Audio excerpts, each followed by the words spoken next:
Magandang hapon po sa inyo lahat. Ako po si Dr. Jeff Ho. Excuse me, nasa clinic po tayo ngayon. At kaya po naalala ko po, bago tayo mananghali, naalala ko po na ito po kasi gustong gusto ko nang i-share sa inyo. At hindi lang para ito sa mga doktor, kundi para sa lahat ng mga professionals, no? Arkitekto man, enhinero man, kahit negosyante, no? Okay. Kung ano po yung mga 10 rason, 10 reasons kung bakit dapat mababa po ang ating singil, no? Kung negosyante naman po kung bakit wag naman masyado mahal ang ating pagbenta sa ating mga basic commodities, no? Okay, so ito po yung mga 10 rason natin. Okay, unang-una, no? Bakit dapat mababa ang ating singil o ang ating pagbenta? Ito po number 1, no? Babasahin ko na lang po kasi baka alam mo na, I might miss something, no? Number 1, hindi po kasi tayo mismo ang professional. Okay?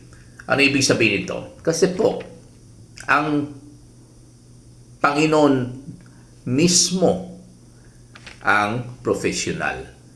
Siya mismo ang doktor. Tayo po ay instrumento lamang. Kaya palagi ko sinasabi na ang Diyos po ang ating doktor. Tayo po ang kaniyang stethoscope. Ayan.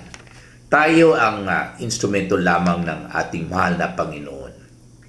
Maya po tayo magsingil ng malaki dahil ang Panginoon kasi ang nagpapagaling po sa ating mga pasyente.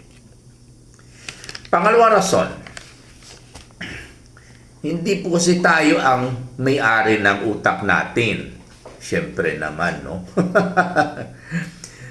Kasi po, pinahiram lang po sa atin yung utak natin. Kasi po, siyempre, ang Diyos ang naglikha. Okay? Sa buong katawan natin, pati na po yung utak natin.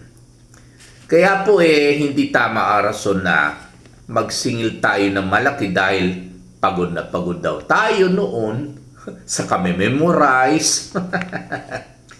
Kasi, alalahanin po natin na nakaka-memorize po tayo dahil sa utak na ginawa or nilikha at pinahiram sa atin ng ating mahal na Panginoon. Pangatlong rason kung bakit wag naman po mahal ang ating singil or mahal ang ating pagbenta. Okay, oo nga, binuhos natin ang lahat ng effort at lakas para maging successful na professional tayo. Pero, kanino galing po yung lakas natin? Walang iba.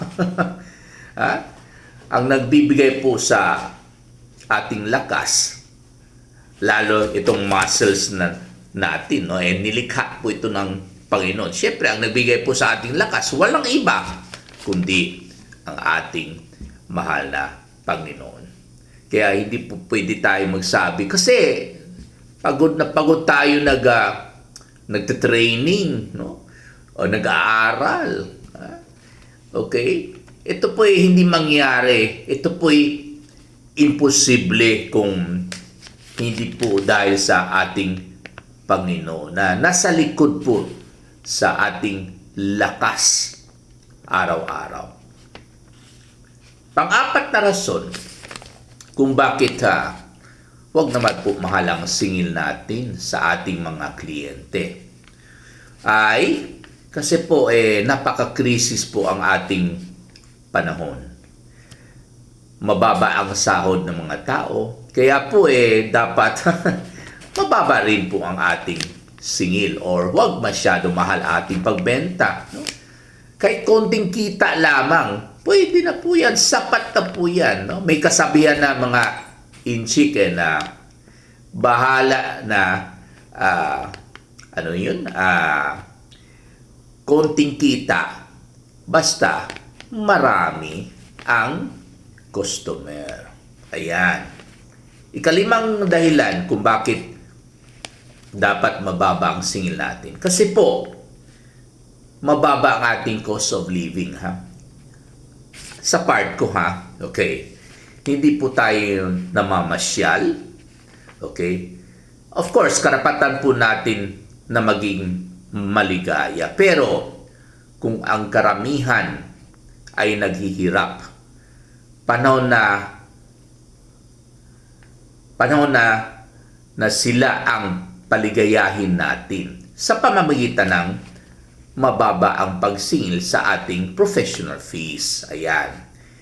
Hindi pa po ako nakakarating sa Boracay, no? Pero meron kasi akong isang lugar na gusto kong makarating na sasabihin ko po sa inyo mamaya.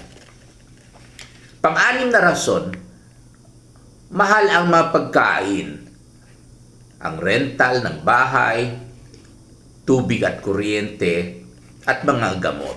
That's why, huwag po tayo magsingil ng malaki para meron pa silang matirang pera. Ikapitong rason, sa liit na singil natin kasi, maraming blessings na matanggap natin galing sa ating mahal na Panginoon. Ganon rin kung kayo po ang magsingil. I can assure you, in my personal experience, I can assure you, no, na hindi po kayo pabayaan ng ating Panginoon. No? That's why, sapat na ang liit na singil natin. God will always provide sa oras ng ating kahirapan or sa oras ng ating pangangailangan. I am a living proof. No? I am a living beneficiary, okay, ng blessings galing sa ating Panginoon. Araw-araw po, meron po tayong matanggap galing sa ating pasyente. No? Kasi po, sa liit ng singil natin, I'm sure, hindi po natutulog ang ating Panginoon. Pang-walong rason, kung bakit dapat maliit po yung singil natin. Okay? Kasi po, lalong sapat na ang liit na singil natin pag makakasustento na po at makakapag-provide po tayo sa ating sariling pamilya. Ika nga, we earn to survive and serve and never survive only to earn. And earning more than what we need or what our family needs illustrates our sinful greed. Ibig sabihin, huwag po tayo sakim sa pera. Siyam na rason, second to the last reason, kasi I think I said earlier, may 10 rason po tayo kung bakit dapat maliit ang singil natin. Ito po yung ika-siyam na rason. Pagbuhay ng ibang tao ang nakataya at yung buhay nila ang importante po sa atin, huwag po tayo magsingil ng malaki. At ito po ay panghuling rason, pang-10 rason. Kasi po, no, galing po tayo sa mahirap. Okay? At mananatiling mahirap tayo at lalo yung ating ugali at yung ating lifestyle. Para hindi tayo mahirapan pumasok sa langit. Ayan. Kaya sabi ko earlier, bahala na ang Boracay, basta hindi po tayo maiwan sa pinakahuling pasyal natin. Walang iba kundi sa langit. Yun po ang pinakahuling at pinakaimportante na rason kung bakit mananatili po tayo na maliit po yung ating singil. At ulitin ko po kasi binanggit ko na po ito sa previous video recordings natin.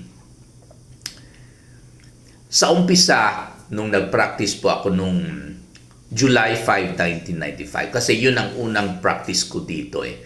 Yung unang araw pala sa practice dito sa Davao City, ay 50 pesos lang po yung singil natin. Because, as I've said earlier, and I'm gonna say it again, that ang minimum na sahod, okay, nung 1995, sa isang ordinary na employee ay, if I'm not mistaken, and if memory serves me right, was 105 pesos per day lamang. At ang prevailing professional fee noon ay mukhang around 100 to 150 pesos. Kaya po nagsingil lang po tayo ng 50 pesos para meron po pong sobrang pera yung pasyente natin para makabili po sila ng gamot. No? At tinaasan po yung ating professional fee by 10 pesos para po maitas rin po natin yung sweldo ng ating secretary. At hanggang ngayon po, since March 1, 1997, hanggang ngayon po ay 60 pesos lamang po yung singil natin. At sa awa ng Diyos, sa awa ng Diyos, nakakasurvive pa rin po tayo at yung ating pamilya at syempre, makapagbigay pa rin po tayo ng malaking sahod sa ating mga empleyado, no? Na ranging from 600 pesos kung bagong pasok po sila to as much as 1,000 pesos per day po yung ating matagal na empleyado. Maraming salamat po.